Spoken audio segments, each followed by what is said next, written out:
प्रिय दोस्तों, नमस्कार। जो जीवन से जो जीवन से उलझेगा नहीं, वो कभी उसका जीवन कभी सुलझेगा भी नहीं, या वो उसका जीवन सुलझेगा ही नहीं। जो उलझेगा नहीं जीवन से, वो कभी सुलझेगा भी नहीं।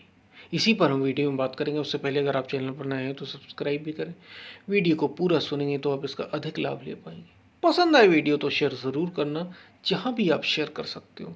जिन मित्रों, रिश्तेदारों, भाइयों, बहनों, जहाँ भी इन सोशल मीडिया प्लेटफॉर्म पर अगर आपको पसंद आए तो शेयर ज़रूर करें, ताकि अधिक से अधिक लोगों तक बात पहुँचाई जा सके। और अब आप चैनल के मेंबर भी बन सकते हैं, ज्वाइन भी कर सकते हैं। तो गीता सीरीज़ की हमने शुरुआत की। एक आध्यात्मिक साधक को ज़रूर सुनना चाहिए।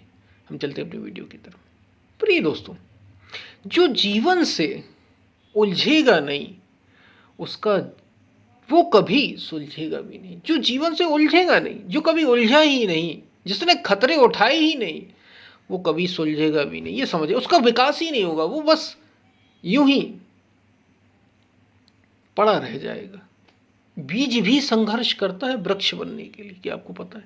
पानी इसके लिए लड़ता झगड़ता हुआ ऊपर बढ़ता है। कई थपेड़े पड़ते हैं, हवाएं आती हैं, फिर भी बढ़ता जाता है, बढ़ता जाता है, और फिर जाके वृक्ष बनता है। खतरा सब जगह से होता है, लेकिन अगर वो बस पड़ा रह गया तो वो तो मरने के समान है। जो जीवन से उलझेगा नहीं, उसका जीवन कभी सुलझेगा भी नहीं। वो जीवन को कभी सुलझा ही नहीं पाएगा, समझ ही नहीं पाएगा कि जीवन आखिर है क्या, क्योंकि वो कभी उलझा ही नहीं। बस ऐसा ऐसा समझिए कि वो तो,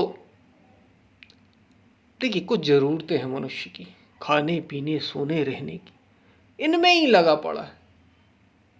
बस जीवन चलता चला जा रहा है, क्योंकि समय निश्चित है आपके पास। समय तो गुजर ही रहा है ना, समय है निकालना। लोगों की समय निकलते नहीं, और लोगों को पता ही नहीं कि उनका समय तो बीता चला जा रहा है, बीता चला जा रहा है। आप खाने में बचपन बीता खेल कूद में, भरी जवान नहीं सोया। एक भजन की बड़ी अच्छी पंक्ति है। बचपन बीता खेल कूद में, भरी जवानी सोया, और बुढ़ापा देख क्या रोए। अब बुढ़ापा देख क्या रोए, क्या पाया क्या खोया। ऐसा ही होता है, जीवन निकलता चला जाता है, निकलता चला जाता है, पता ही नहीं चलता। ये समय बहुत कम है। अभी ऐसा लगता है, जो आगे देखता है, अभी अगर कोई मरने वाला हो ना, अगर कोई 60 वर्ष में हो, तो वो भी कहेगा अभी तो 10-20 साल और हम जी जाएं। उसे लगेगा अभी 10-20 साल बहुत अभी बाकी है हमारे पास। लेकिन पीछे वो जब देखेगा, वो देखता ही नहीं। यही तो माया का कमाल है। और देखेगा तो कहेगा 60 साल निकल भी गए और मुझे पता ही नहीं चला। अब 10-20 साल कितना समय होता है? कुछ भी नहीं, कुछ है ही नहीं अब तो समय के मामले। तो अगर आपने केवल खाने पीने सोने इनमें ही जीवन को बेकार कर दिया, तो जानवर से ज़्यादा, पशु जैसा जीवन जी लिया आपने, बस और कुछ नहीं। बस वो कमाता धमाता नहीं है। आप ये यूँ कहें, वैसे भी बायोलॉजिकल एनिमल तो कहा ही गया है। मनुष्य को भी बायोलॉजिकल एनिमल कहा गया है। एक तरीके से मनुष्य जानवर ही, वैसा ही तो सब कुछ है। बोध चेतना, ये मनुष्य को अलग करती है। अगर कुछ लोग इस स्तर पर आगे बढ़ रहे हैं तो कुछ हो रहा है, तो ऊपर बढ़ रहे हैं, नहीं तो सब बेकार है। बेकार यूं ही बस बीतता चला जा रहा है, बीतता चला जा रहा है। बात को ज़रा गहराई से समझने की ज़रूरत है। जो जीवन से उलझेगा नहीं, उसका जीवन कभी सुलझेगा भी नहीं। जीवन से उलझना, जीवन से उलझने का अर्थ है अपनी चेतना को ज़रा ऊपर, बस काम क्रोध लोभ मोह इनमें बहते ही नहीं जाना है। मोह राग द्वेष इनमें केवल बहते ही नहीं जाना है कि इनमें हम बस बहते चले गए, बहते चले गए। नहीं, ऊपर उठना है। अपनी चेतना को ऊंचे से ऊंचा ले जाना है। जीवन का लक्ष्य है अपने को ऊंचे से ऊंचे तक ले जाना। मनुष्य जीवन का उद्देश्य ही मुक्ति की ओर बढ़ना। अगर इस ओर कदम नहीं बढ़ाया, बेकार, जीना बेकार हो गया। कम से कम जिस लिए मनुष्य आया, क्योंकि पशु भी रहे, जी तो सभी रहे ना।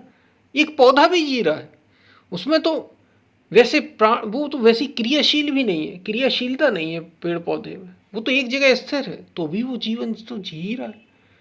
उसकी भी जड़ काट दोगे वो भी नहीं रहेगा। एक जानवर, एक पक्षी भी जी रहा है। देखिए पक्षी पंख फड़फड़ाता है, जीता है, मर जाता है। किसी की आयु, पानी, जब बारिश होती है, जब शुरू शुरू की बारिश होती है, अगर आपने ध्यान दिया हो कभी, खासतौर से भारत में और ये अफ्रीका साइड, ये जो उष्णकटिबंधीय क्षेत्र है, ट्रॉपिकल एरियाज जो हैं, इनमें आपको ज़्यादा ही देखने, सब ट्रॉपिकल एरिया में आपको थोड़ा सा देखने मिलता है। जब बहुत गर्मी पड़ती है, उसके बाद बारिश जब होती है, तो छोटे छोटे पंछी उड़ने लगते हैं, छोटे छोटे से एकदम कीट, इंसेक्ट्स उड़ते हैं यहाँ से वहाँ। उनकी आयु पता है कितनी होती है?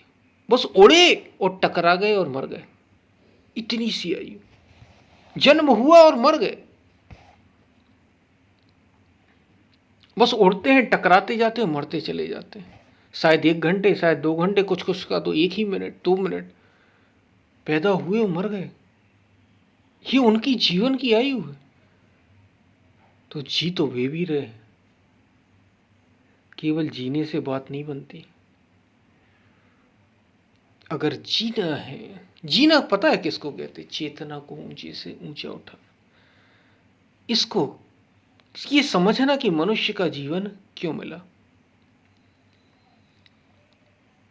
और उसके लिए उलझना होगा। नहीं तो देखिए, वासना जानवरों में भी होती है, भोजन, भूख जानवरों में भी होती है, निद्रा, नींद जानवर भी लेते हैं। सब तो वे भी कर रहे हैं, सब हम भी कर रहे हैं। आप में हम में अलग क्या है? उनमें हम में बस आपने थोड़ा सा घर वर बना लिए, कपड़े वपड़े पहन लिए, इतना अंतर है बस, और कुछ भी आपने नहीं किया। मूल चीजें तो आप वही कर रहे हैं ना, वही खा रहे, पी रहे, सो रहे और एक जगह रह रहे। वो बनी बनाई गुफा में रह लेते हैं। शेर, आपने देखा कभी शेर को? वो घर नहीं बनाता, वो तो गुफा में रह लेता है जो प्रकृति द्वारा बनाई गई। और पक्षी भी अपना घर बना लेते, भी तो अपना मनुष्य ऐसा घर भी बना लेते हैं। और कई जानवर बिल बना लेते हैं, चूहे। तो घर तो वे भी बना रहे हैं। सोचिए, घर बनाने की वृत्ति भी वहां से चल रही है, और मनुष्य भी घर बना रहा है। हम में अंतर क्या भाई, उनमें अंतर क्या? आपको इनसे ऊपर उठना है, जीवन से उलझना होगा, तो ये जीवन की गुत्थी, जीवन क्यों हुआ, सुलझ पाएगी। नहीं तो फिर वही होगा कि मृत्यु की घड़ी आएगी तो कहोगे क्या पाया क्या खोया। समझ ही नहीं आया जीवन कैसे निकल गया, सोने खाने पीने में ही निकल गया, कुछ समझ ही नहीं आएगा। और अब खत्म होने की कगार पर, ये शरीर छूटा जा रहा है। मैं हूं क्या, किस लिए आया था, कुछ समझ में नहीं आएगा, क्योंकि आप जीवन से उलझे ही नहीं। आपने बस खाने पीने, इससे ऊपर ही नहीं उठाया अपनी चेतना। बस इंद्रियों और इंद्रियों के भोगों में ही हम लगे रहे, इंद्रियों और इंद्रियों के भोगों में जो लगे रहे। अभी हम भगवान श्री कृष्ण की गीता पढ़ ही रहे, तो इसमें वो कह ही रहे, इंद्रिया इंद्रियार्थे, मतलब इंद्रियां अपने अर्थों में बरत रही हैं, और इंद्रियों के भोगों में ही, अर्जुन, इंद्रियों के भोगों में ही क्या बसते हैं? ये सारे भोग बसते हैं, इंद्रियों में ही बसते हैं। मन में कौन क्या बसता है? कामनाएं। कामनाएं मन में है, इंद्रियों में है। ये काम, ये राग और द्वेष, इनमें ये भोग कभी ना खत्म होने वाले। इनकी विशेषता ये कभी खत्म नहीं होते। और जो इनमें ही डूब गया वो तो उलझा ही नहीं जीवन से। जिसने वासना से अपने को उठाने का प्रयास ही नहीं किया, समझे ही नहीं कि कुछ वासना जैसी चीज, वो तो बस डूबा, जैसी आ गई बस बस कर लिया, आगे बढ़ गए, समझे ही नहीं।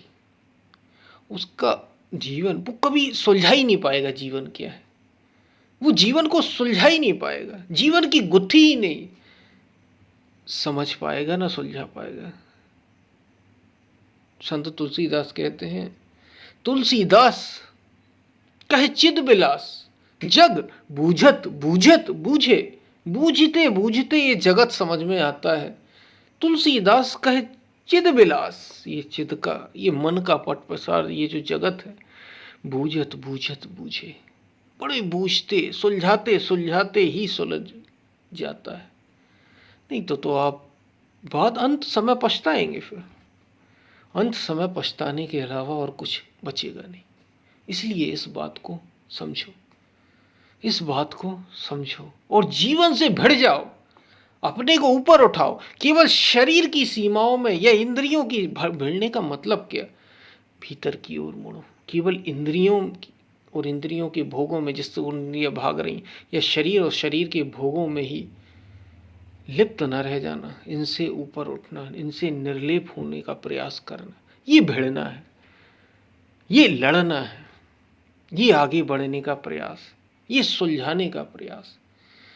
इसमें उलझना पड़ सकता है आपको, कई सारी टक्कर हो सकती है, लेकिन अगर आप इससे पार पा गए तो सुलझ जाएगा जीवन, सुलझ जाएगा जीवन, योग घटित हो जाएगा। क्योंकि महर्षि पतंजलि भी यही कह रहे हैं, योग चित्त वृत्ति निरोधा। योग क्या है? चित्त की वृत्तियों का निरोध। और ये कितना कठिन है, मन को रोकना। ये उलझना है जीवन से, मन को रोकने का प्रयास। जहां जा रहा है बस वहीं नहीं जाने देना है, जरा सजग होकर देखना है, जरा जागरूक होकर देखना। और जो ऐसा नहीं कर पाएगा, जो उलझेगा नहीं जीवन से, वो सुलझेगा भी नहीं, वो सुलझा नहीं पाएगा जीवन की गुत्थी। बात आपको समझ में आई होगी।